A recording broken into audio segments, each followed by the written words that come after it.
కగారు మామూలుగా పదంని చూస్తే మాత్రం కగారు అనేది అంతిమ యుద్ధం అని పేరు. అంతిమ యుద్ధం అంటే ఈ ప్రభుత్వం ఏమనుకుందంటే అంతిమ యుద్ధం అంటే అక్కడ ఉన్న మావోయిస్టు పార్టీతో యుద్ధం చేస్తున్నానే ఒక ఉద్దేశంతో కల్లా 2026 మార్చి కల్లా 31 తారీఖు కల్లా నిర్మూలిస్తాను. అందుకని ఈ యుద్ధం ఇంకా రెండో యుద్ధం చేయం మేము. ఈ యుద్ధంలో వాళ్ళ పని ఖాళీ. అంతకుముందు కూడా ఈ లాస్ట్ కగారు అని పెట్టారు, కానీ అంతకుముందు సమాధానని అనేక పేర్లుగా అనేక క్యాంపెయిన్లు గత కొన్నేళ్లుగా కూడా ప్రభుత్వం నిర్వహిస్తూ వస్తున్నది. ఒక రకంగా చెప్పాలంటే కాంగ్రెస్ పార్టీ పీరియడ్ నుంచి కూడా నడుస్తుంది. బీజేపీ పీరియడ్లో ఇది పెరిగిపోయింది. ఎందుకు అంటే బీజేపీ ఈ కగారు యొక్క ఉద్దేశం ఏంటి, అంతిమ యుద్ధం ఎందుకు చేయాలనుకుంటున్నారంటే వాళ్ళకి పెట్టుబడిదారులతోటి వాళ్ళకి ఒక ఒప్పందాలు ఉన్నాయి.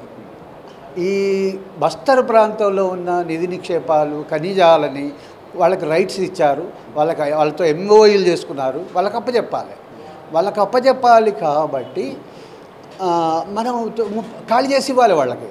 అంటే ఎవరో ఒక ప్రైవేటు వ్యక్తి ఇంట్లో కూడా అతని ఇల్లు అతనిదే అవుతుంది.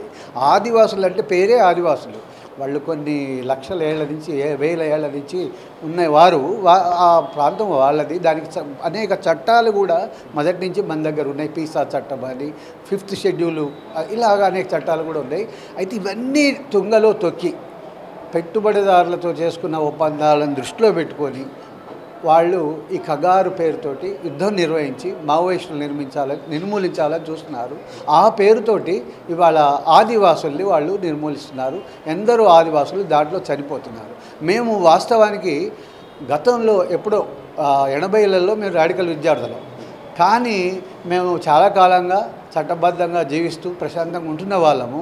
మూలకున్న అంటే ఒక మామూలు తెలంగాణ మాటలు మూలకున్న ముసలమ్మ లాంటి వాళ్ళం.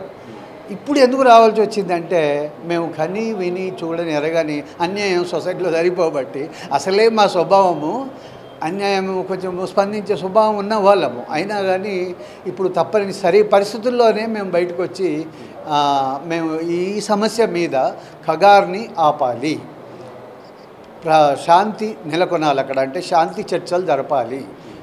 దానికోసం కాల్పులు కూడా రెండు పక్షాలు కూడా కాల్పుల విరమణ చేయాలి. అయితే రెండు పక్షాలు అంటున్నామంటే ఆల్రెడీ మావోయిస్టులు మేము కాల్పుల విరమణ చేస్తామని చెప్పారు. అదండి కగారు యొక్క బ్యాక్గ్రౌండ్. అది కగారు పేరు మీద జరుగుతున్నది. అయితే 25,000 మంది దాకా సైన్యాన్ని దించారు. అక్కడ హెలికాప్టర్లు దిగినాయి, డ్రోన్లు దిగినాయి.